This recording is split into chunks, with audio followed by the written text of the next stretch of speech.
പ്രിയ വിദ്യാർത്ഥികൾക്കും പുതിയതിലേക്ക് സ്വാഗതം. +1 ട്രാൻസ്ഫർ അലോട്ട്മെന്റിന്റെ അപേക്ഷ ഉടൻ ആരംഭിക്കും. ആർക്കൊക്കെ അപേക്ഷിക്കാം, എങ്ങനെ അപേക്ഷിക്കാമെന്നുള്ള വിദ്യാർത്ഥികളുടെ മുഴുവൻ സംശയങ്ങൾക്കുള്ള മറുപടിയാണ് ഈ ഒരു വീഡിയോയിലൂടെ നിങ്ങളുമായി ഷെയർ ചെയ്യാൻ ഉദ്ദേശിക്കുന്നത്. വിശദമായ വാർത്തയിലേക്ക് തന്നെ പോകാം. ആദ്യമായി ഡിജിറ്റൽ കാണുന്ന വിദ്യാർത്ഥി സുഹൃത്തുക്കളുണ്ടെങ്കിൽ തീർച്ചയായും മറക്കണ്ട സബ്സ്ക്രൈബ് ചെയ്ത് കൂടെ പ്രത്യേകം ശ്രദ്ധിക്കാം. സബ്സ്ക്രൈബ് ചെയ്ത നോട്ടിഫിക്കേഷൻ ബെല്ലൈക്കണിലെ ഓൾ ഓപ്ഷൻ എനേബിൾ ചെയ്യുക. ചാനൽ വീഡിയോസ് നിങ്ങൾക്ക് ഉപകാരപ്രദമായ നിർദ്ദേശം കൂടി ചെയ്യുക. അതുകൊണ്ട് നിങ്ങളുടെ സുഹൃത്തുക്കളിലേക്ക് ഷെയർ ചെയ്ത് കൊടുക്കാം. അതുപോലെ തന്നെ നമ്മുടെ ചാനൽ വാട്സപ്പ് ചാനൽ ജോയിൻ ചെയ്യാൻ ആഗ്രഹിക്കുന്ന വിദ്യാർത്ഥികൾ വാട്സപ്പ് ചാനലിലൂടെ ജോയിൻ ചെയ്യുക. അപ്പോൾ നമുക്ക് ഇന്നലെ വളരെ പ്രധാനമായി തുടങ്ങാം.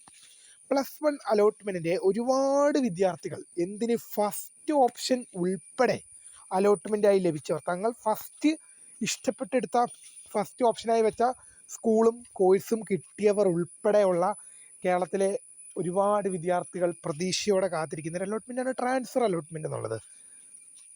അപ്പോൾ ഇതിന് അപേക്ഷ ഉടൻ ആരംഭിക്കും. ഇപ്പം ഇന്നലെ സപ്ലിമെൻ്ററി അലോട്ട്മെൻറ്റ് റിസൾട്ട് വന്നു. അപ്പം ആ സപ്ലിമെൻ്ററി അലോട്ട്മെൻറ്റ് റിസൾട്ട് കഴിഞ്ഞ ദിവസമാണ് പബ്ലിഷ് ചെയ്തത്. അതിൻ്റെ അഡ്മിഷൻ കഴിഞ്ഞാൽ ഉടൻ തന്നെ എന്ത് ചെയ്യും? അടുത്ത ഘട്ടം എന്ന് പറഞ്ഞാൽ ട്രാൻസ്ഫർ അലോട്ട്മെൻ്റ് ആണ്. അപ്പോൾ അങ്ങനെ അപേക്ഷ ഉടൻ തന്നെ ഉണ്ടാവും. ഒരു ജൂലൈ മാസം അവസാനത്തോട് ഇപ്പോൾ ജൂലൈ മാസം 20 അപ്പം ഒന്നാം സപ്ലിമെൻ്ററി അലോട്ട്മെൻറ്റ് റിസൾട്ട് വന്നു. അപ്പം പെട്ടെന്ന് തന്നെ ട്രാൻസ്ഫർ അലോട്ട്മെൻറ്റും ഉണ്ടാകും.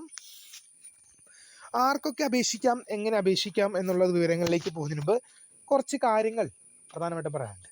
സാധാരണ വർഷങ്ങളിൽ 2 ട്രാൻസ്ഫർ അലോട്ട്മെൻറ്റാണ് സംഘടിപ്പിക്കാറ്. 2 ട്രാൻസ്ഫർ അലോട്ട്മെൻറ്റാണ് മുൻ വർഷങ്ങളിലൊക്കെ ഉൾപ്പെടെയുള്ളവ സംഘടിപ്പിക്കുന്നത്. ഒന്ന് സപ്ലിമെൻ്ററി അലോട്ട്മെൻറ്റിന് മുമ്പ്, 2 സപ്ലിമെൻ്ററി അലോട്ട്മെൻറ്റിന് ശേഷം. അപ്പോൾ വിദ്യാർത്ഥികൾ ചോദിക്കുന്ന സംശയമാണ്, ഈ വർഷം സപ്ലിമെൻ്ററി അലോട്ട്മെൻ്റ് ആണല്ലോ ആദ്യം വിളിച്ചത്, എന്താ ട്രാൻസ്ഫർ വിളിക്കാതിരുന്നത്? കാരണം നമുക്ക് തന്നെ അറിയാം. ഇപ്പോൾ ഒന്നാമത്തെ കാരണം എന്ന് പറയുന്നത് HSCAP പൊതുവിദ്യാഭ്യാസ വകുപ്പ് ട്രാൻസ്ഫർ അലോട്ട്മെൻറ്റിനെ കഴിഞ്ഞും മുൻതൂക്കം കൊടുക്കുന്നത് സപ്ലിമെൻ്ററി അലോട്ട്മെൻറ്റിനാണ്. കാരണം ട്രാൻസ്ഫർ അലോട്ട്മെൻറ്റ് നടത്തുന്നതിനെ കഴിഞ്ഞും ചുമതല സപ്ലിമെൻ്ററി അലോട്ട്മെൻറ്റ് നടത്താനാണ്. അതിലാണ് വിദ്യാഭ്യാസ വകുപ്പ് കൂടുതൽ ശ്രദ്ധ പുലർത്തേണ്ടത്. കാരണം ഇപ്പോൾ ഈ ട്രാൻസ്ഫർ അലോട്ട്മെൻറ്റിന് വെയിറ്റ് ചെയ്യുന്ന വിദ്യാർത്ഥികളെ സംബന്ധിച്ച് എന്താണ്, ഇപ്പം നിങ്ങൾക്ക് കിട്ടിയ വിഷയങ്ങളും ചിലപ്പോൾ നിങ്ങൾക്ക് കിട്ടിയ സ്കൂളും പോകാൻ പറ്റാത്ത ബുദ്ധിമുട്ട വിഷയങ്ങളായിരിക്കാം, മാറാൻ വേണ്ടി വെയിറ്റ് ചെയ്യുന്നവരായിരിക്കാം. പക്ഷേ വിദ്യാഭ്യാസ വകുപ്പിനെ സംബന്ധിച്ച് നിങ്ങൾ എന്താണ്, ഒരു സ്കൂളിൽ പ്രവേശനം നേടിയവരാണ്, ഒരു കോഴ്സിൽ നിങ്ങൾ പ്രവേശനം നേടിയവരാണ്. അപ്പം അതുകൊണ്ട് തന്നെ നിങ്ങളുടെ കാര്യം ഇപ്പം നിങ്ങളെ സംബന്ധിച്ച് നിങ്ങൾക്ക് ട്രാൻസ്ഫർ അലോട്ട്മെൻറ്റ് കിട്ടിയേ പറ്റുള്ളൂ, പോയില്ലേ ശരിയാവൂല. പക്ഷേ വിദ്യാഭ്യാസ വകുപ്പിനെ സംബന്ധിച്ച് നിങ്ങൾക്കൊരു അഡ്മിഷൻ കിട്ടി, എന്നാൽ അഡ്മിഷൻ കിട്ടാത്ത കുറേ കുട്ടികൾ ഇപ്പോഴും പുറത്ത് നിൽപ്പുണ്ട്. ഇപ്പോൾ കഴിഞ്ഞ ദിവസം സപ്ലിമെൻ്ററി അലോട്ട്മെൻറ്റ് വന്ന് ഞാൻ പറഞ്ഞില്ലേ, ഇപ്പോഴും ഈ സപ്ലിമെൻ്ററി അലോട്ട്മെൻറ്റ്, ഒന്നാം സപ്ലിമെൻ്ററി അലോട്ട്മെൻറ്റ് വന്നു, ഇനി 2ാം സപ്ലിമെൻ്ററി അലോട്ട്മെൻറ്റ് ഉണ്ട്. ഈ ഒന്നാം സപ്ലിമെൻ്ററി അലോട്ട്മെൻറ്റിലും ഒരു സ്കൂളിലും പ്രവേശനം ലഭിക്കാത്ത വിദ്യാർത്ഥികൾ ഇവിടെയുണ്ട്. അതായത് നിങ്ങളെ പോലെ തന്നെ 10ാം ക്ലാസ് പാസ്സായി, നിങ്ങൾക്ക് പ്രവേശനം കിട്ടി, നിങ്ങൾ പാസ്സായ അതേ സമയത്ത് പാസ്സായ കുട്ടികളാണ്. എന്നിട്ട് നിങ്ങൾക്ക് പ്രവേശനം കിട്ടി, പ്രവേശനം കിട്ടാത്തവരിപ്പോഴും ഇപ്പം നിങ്ങളുടെയൊക്കെ ക്ലാസ് തുടങ്ങിയിട്ട് ഏതാണ്ട് ഇപ്പോൾ 2-3 ആഴ്ച കഴിഞ്ഞു, അവർക്കിതുവരെ പ്രവേശനം പോലും, ഒരു സ്കൂളിൽ അഡ്മിഷൻ പോലും കിട്ടിയിട്ടില്ല. അപ്പോൾ വിദ്യാഭ്യാസ വകുപ്പ് ഇത്തവണ, മുൻ വർഷങ്ങളിലൊക്കെ എന്ത് ചെയ്യുമായിരുന്നു, ഒരു സപ്ലിമെൻ്ററി അലോട്ട്മെൻറ്റ് നടത്തിയതിന് ശേഷമായിരുന്നു, ഒരു ട്രാൻസ്ഫർ അലോട്ട്മെൻറ്റ് നടത്തിയതിന് ശേഷമായിരുന്നു ഒരു സപ്ലിമെൻ്ററി അലോട്ട്മെൻറ്റ് വിളിക്കുന്നത്. പക്ഷേ ഇത്തവണ സപ്ലിമെൻ്ററി അലോട്ട്മെൻറ്റ് ആദ്യം വന്നതിന് കാരണം ഒരുപാട് വിദ്യാർത്ഥികൾ ഇപ്പോഴും പ്രവേശനം ലഭിക്കാതെ പുറത്തു നിൽക്കുന്ന ഒരു സാഹചര്യമുണ്ട്. അതുകൊണ്ട് തന്നെയാണ് അങ്ങനെ വന്നത്. ആർക്കൊക്കെ അപേക്ഷിക്കാം? ഇപ്പം ഈ ആർക്കൊക്കെ അപേക്ഷിക്കാമെന്നൊരു ചോദ്യം വരുമ്പം എങ്ങനെയാണ്, മുൻ വർഷങ്ങളിൽ ഞാൻ പറഞ്ഞു 2 ട്രാൻസ്ഫർ അലോട്ട്മെൻറ്റാണ് ഉണ്ടായിരുന്നത്. ഒന്ന് സപ്ലിമെൻ്ററി അലോട്ട്മെൻറ്റിന് മുമ്പും, മറ്റൊന്ന് സപ്ലിമെൻ്ററി അലോട്ട്മെൻറ്റിന് ശേഷവും. അപ്പം ഈ മുൻ വർഷങ്ങളിലെ ഒരു ഗതി നമ്മൾ പറയുകയാണെങ്കിൽ, സർക്കുലർ വന്നു കഴിയുമ്പോൾ, ഇതിൻ്റെ ഡീറ്റെയിൽഡ് സർക്കുലർ വന്നു കഴിയുമ്പോൾ ഞാൻ അതുമായി ബന്ധപ്പെട്ട് ഡീറ്റെയിൽ എക്സ്പ്ലെയിൻ ചെയ്ത് എങ്ങനെയാണ്, ആർക്കൊക്കെയാണ് എന്നുള്ള കാര്യങ്ങളെല്ലാം ഞാൻ ഡീറ്റെയിൽഡായിട്ട് പറയും. പക്ഷേ മുൻ വർഷങ്ങളിലെ അനുഭവം വെച്ചിട്ടാണ് ഇപ്പോൾ ഞാൻ പറയാൻ പോകുന്നത്. ഏതാണ്ട് അതേ പ്രൊസീജിയർ തന്നെ ആയിരിക്കണം. അപ്പം ഈ സപ്ലിമെൻ്ററി അലോട്ട്മെൻറ്റിന് മുൻ വർഷങ്ങളിൽ ട്രാൻസ്ഫർ നടത്തുമ്പോൾ ഒന്നാമത്തെ ഓപ്ഷൻ അലോട്ട്മെൻറ്റായി ലഭിച്ച കുട്ടികൾക്ക് ആ ട്രാൻസ്ഫർ അലോട്ട്മെൻറ്റിൽ പങ്കെടുക്കാൻ പറ്റില്ലായിരുന്നു. ഫസ്റ്റ് ട്രാൻസ്ഫർ അലോട്ട്മെൻറ്റിൽ മാത്രമാണ് ഞാൻ ഈ കാര്യം പറഞ്ഞത്.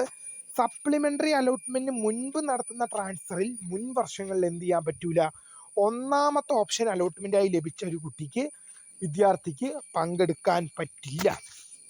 എന്നാൽ സപ്ലിമെൻ്ററി അലോട്ട്മെൻറ്റിന് ശേഷം മുൻ വർഷങ്ങളിൽ നടത്തുന്ന ട്രാൻസ്ഫറിൽ ആർക്ക് പങ്കെടുക്കാൻ പറ്റും? ഒന്നാം ഓപ്ഷൻ ഉൾപ്പെടെ അലോട്ട്മെൻറ്റ് ലഭിച്ച 1, 2, 3, 4, 5 ഏത് ഓപ്ഷൻ ലഭിച്ചവർക്കും സപ്ലിമെൻ്ററി അലോട്ട്മെൻറ്റിൽ പങ്കെടുക്കാൻ പറ്റും. ഒന്നാമത്തെ സപ്ലിമെൻ്ററി ഒന്നാമത്തെ ട്രാൻസ്ഫർ അലോട്ട്മെൻറ്റിൽ എന്ത് ചെയ്യാൻ പറ്റില്ല? ഒന്നാം ഓപ്ഷൻ അലോട്ട്മെൻറ്റ് ലഭിച്ച കുട്ടികൾക്ക് പങ്കെടുക്കാൻ പറ്റില്ലായിരുന്നു.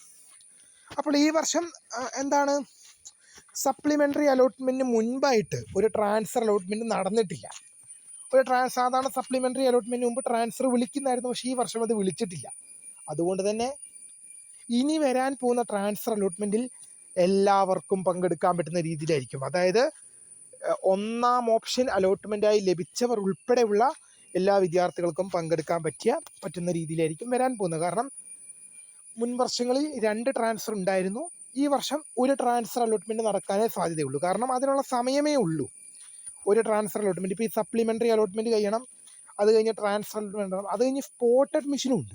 ഈ സപ്ലിമെൻ്ററി അലോട്ട്മെൻറ്റിലും കിട്ടാത്ത കുട്ടികൾക്ക് വേണ്ടി ഈ 2 സപ്ലിമെൻ്ററി അലോട്ട്മെൻറ്റ് കഴിഞ്ഞാലും പട്ടികയ്ക്ക് പുറത്ത് നിൽക്കുന്ന കുട്ടികളുണ്ട്. അവരെ പരിഗണിക്കാൻ വേണ്ടി സ്പോട്ട് അഡ്മിഷൻ നടത്താറുണ്ട്. അത് എങ്ങനെ അപേക്ഷിക്കാം എന്ന് പറഞ്ഞു കഴിഞ്ഞാൽ നിങ്ങളുടെ HSCAPൻ്റെ പ്രൊഫൈൽ ലോഗിൻ ചെയ്തിട്ട് അവിടെ നിങ്ങൾക്ക് വേണ്ട ഓപ്ഷൻസ്, നിങ്ങൾ എങ്ങനെയാണോ ഓപ്ഷൻസ് ഒക്കെ കഴിഞ്ഞ തവണ ഫില്ല് ചെയ്ത് കൊടുത്ത് അതേപോലെ തന്നെ ഫില്ല് ചെയ്ത് കൊടുക്കുക. അപ്പോൾ തീർച്ചയായും സർക്കുലർ വന്നു കഴിഞ്ഞാൽ മാത്രമേ ഇതുമായി ബന്ധപ്പെട്ട് നമുക്ക് ഡീറ്റെയിൽ ആയിട്ട് പറയാൻ പറ്റൂ. ഒരുപാട് വിദ്യാർത്ഥികൾ ചോദിച്ചതുകൊണ്ടാണ് ഒരു വീഡിയോ ചെയ്തത്. എന്തായാലും ഈ വീഡിയോയിൽ പറയുന്ന ഒരു 90% പ്രൊസീജിയറും കറക്റ്റ് തന്നെയായിരിക്കും. സർക്കുലർ വന്നാൽ ഒരു 10% മാത്രമേ മാറ്റം ഉണ്ടാവുള്ളൂ. സർക്കുലർ വന്നു കഴിയുമ്പോൾ ഡീറ്റെയിൽ ആയിട്ട് പറയാം. അപ്പോൾ പുതിയ കാണുന്ന